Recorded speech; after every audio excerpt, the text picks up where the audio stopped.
Buenas tardes. El día de hoy hablaremos sobre el tema de estimación en el concepto de estadística, presentado por mi compañera Salma Romina y su servidora Marintia Vega. Comencemos con el concepto básico. ¿Qué es la estimación? En estadística, la estimación es el proceso de inferir o aproximar el valor de un parámetro de la población. Por ejemplo, la media, la varianza o la proporción, que son temas y valores que ya se han visto durante el curso de Estadística 2 de la educación, utilizando los datos muestrales, o también se considera como un conjunto de técnicas que permiten dar un valor aproximado de un parámetro de una población a partir de los datos proporcionados por una muestra. Por otro lado, cuando queremos realizar una investigación cualquiera en una población determinada, de la cual desconocemos sus parámetros, como la media de ingreso por vivienda de la zona urbana o la proporción de mujeres con empleo fijo, y la posibilidad de estudiar a toda la población es muy costosa como para poder calcularlo, ya que esto requiere de mucho tiempo y de mucha mano de obra o algunos otros inconvenientes que se puedan presentar. Entonces, al tomar una muestra aleatoria de la población es un buen recurso. De la muestra calculamos una media que será una medida aproximada del verdadero valor de la media poblacional.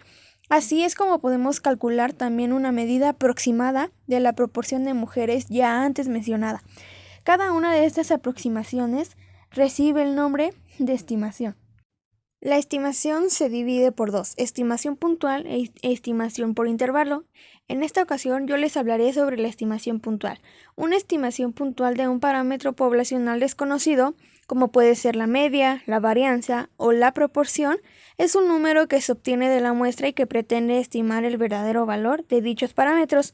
No se debe de esperar que un estadístico realice una estimación exacta del parámetro poblacional, sino que en realidad esperamos que sea un valor que no se aleje mucho.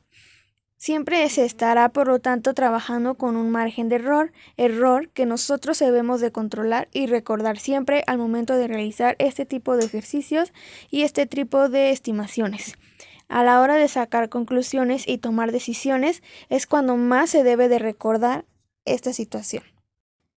Prosiguiendo con este tema, se muestra a continuación un ejemplo.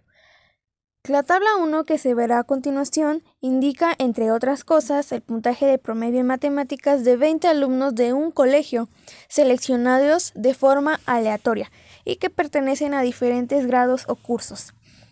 Con esta información se debe de encontrar a. Una estimación puntual del puntaje medio en matemática de todo el colegio. B. Una estimación puntual de la desviación estándar del puntaje medio en matemática de todo el colegio. Y C. Una estimación puntual de la proporción de estudiantes que fuman. Utilice para ello la información adicional de la tabla que se puede mostrar a continuación. Es como si sacáramos la media, la moda, la varianza, temas que nosotros ya hemos conocido, ya hemos visualizado y sobre todo ejercicios que ya hemos realizado. A continuación se muestra la tabla con los datos que se ocuparán con el ejercicio. Para el inciso A, lo que vamos a hacer a continuación va a ser calcular la media con la siguiente fórmula, que es x es igual a la sumatoria de x entre n, que es el total de la población, es decir, que sería la sumatoria de todas las columnas que dicen puntaje medio en matemática entre el número total de alumnos, que son 20. Entonces, se suma todas esas columnas y se divide entre 20. Como lo vuelvo a mencionar, se suman todos los promedios que nos muestra la tabla, lo cual el resultado es 64,9 y se divide entre 20. Y obtenemos como resultado 3,245.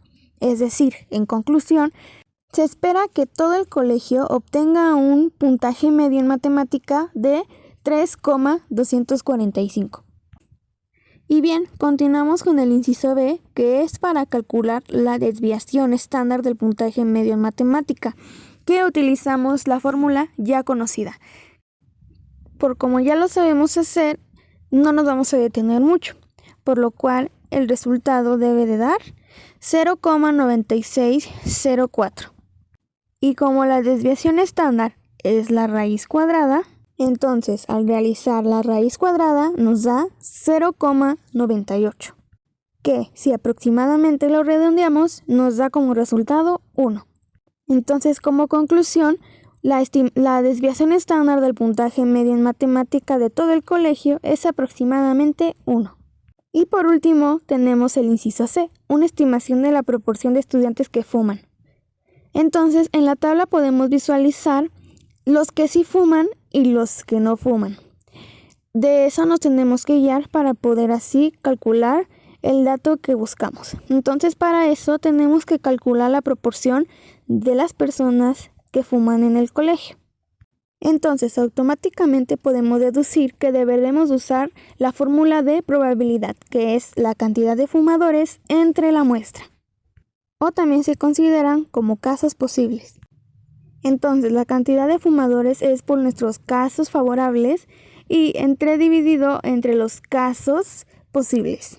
Ya que hayamos contado la cantidad de fumadores, que es 8, lo tenemos que dividir entre 20, que es la cantidad de la muestra, que como resultado nos da 0,4, multiplicado por 100 nos da que el 40% de los estudiantes son las personas que fuman en el colegio. Y aquí eso es como hacemos la estimación para la población. En conclusión de la estimación puntual, tenemos propiedades de los estimadores puntuales. ¿Qué propiedades deben de tener nuestros estimadores puntuales? El insesgo es cuando el valor esperado del estadístico muestral es igual al parámetro poblacional. Decimos que ese estadístico es un estimador insesgado del parámetro poblacional. Por otro lado, tenemos la eficiencia. Hablamos de eficiencia cuando tenemos 2 o más estimadores puntuales. Siempre preferimos aquel que tenga menor desviación estándar porque tiende a proporcionar estimaciones más cercanas al parámetro. La estimación por intervalo describe un intervalo de valores, un valor mínimo, un valor máximo, dentro del cual es posible que se encuentre el parámetro de la población. Esto va a estar basado ante una evidencia de una muestra.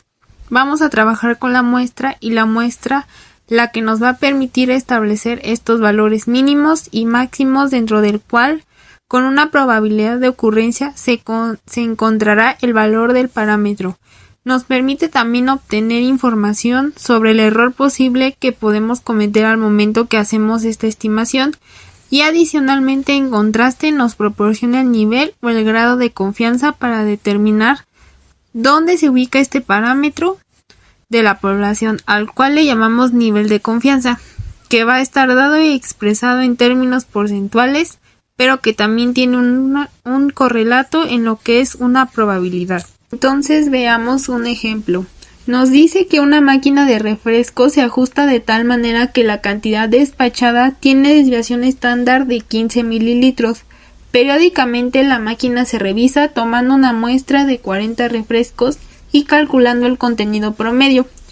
La media en la muestra es de 240 mililitros. Nos dice que calculemos los intervalos de confianza del 95%. Entonces, ¿cómo vamos a hacer esto? Tomamos los datos, el tamaño de la muestra es 40, la media muestral nos dio 240, las desviaciones estándar poblacional sigma es 15 y 1 menos alfa es del 0.95 porque dice que los intervalos de confianza sean del 95. Esta sería entonces esa zona de que la probabilidad no falle, que está en el centro. ¿Cuánto sería entonces el valor de sigma? La probabilidad de que falle 0.05. Tendremos entonces que ir a la tabla de la curva normal a estimar el valor de z. Entonces en este caso el valor de z va a ser el de 1 menos alfa.